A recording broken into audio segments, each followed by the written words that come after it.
Masu kallon mu da sauraron mu kuna tare da tashar taskar Nigeria da Nijar. Danna subscribe domin samun shirye-shiryenmu a kan lokaci.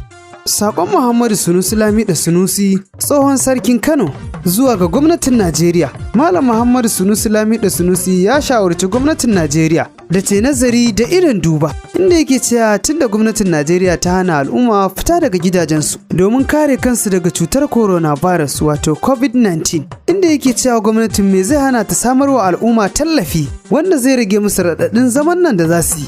Sunusi Lamido Sunusi ya ce akalla akwai mutum miliyan 40 wanda suke da BBN number. Me zai hana gwamnati ta tura kowane akawun 250 wanda akalla zai kai naira miliyan 100. Sunusi Lamido Sunusi ya ƙara da cewa in dai gwamnatin tarayya za ta yi kasafin kuɗi a shekara ga 'yan majalisu wanda yawansu bai kai 500 ba, me zai hana ta ware naira biliyan 150? Me zai hana ta raba al'umma wanda yawansu ya kai mutum miliyan 40? Ya ce amma kawai gwamnati rana tsaka sai ta sa al'umma kar kowa ya fito daga gidajensa duba da yadda ake matsi da kunci na rayuwa, inda ya kara da cewa ya kamata mu koyi da kasar Amerika wanda kasa ce ba ta musulmi ba, suna adalci daidai gwargwado ga al'ummarsu duba da yadda suka ba da tallafi ga kasarsu, inda suka ba da dala 120 wanda ya daidai da kuɗin Najeriya naira 432.